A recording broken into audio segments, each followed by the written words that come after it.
Et c'est là qu'on remarque que le petit Damon, il a quand même pas mal de charisme. Après 10 ans à Londres, la famille de Damon déménage par là. Adieu la grande ville ouverte sur le monde, bonjour la campagne.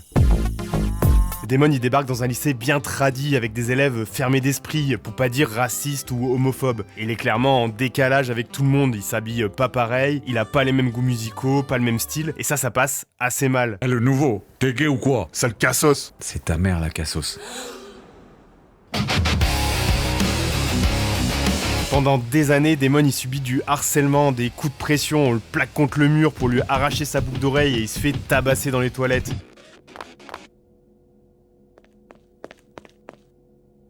Sale journée, n'est-ce pas?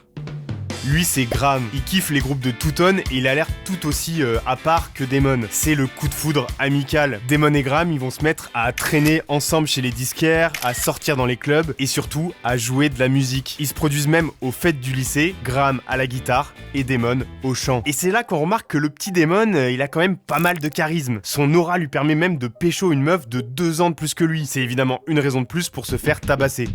Espèce de gay. Et après le lycée, Damon il décide d'utiliser son aisance naturelle pour entrer dans une école de théâtre. Logique. L'idée semble pas trop mal, ça lui permet de revenir à Londres. Damon décide alors de revenir à la musique.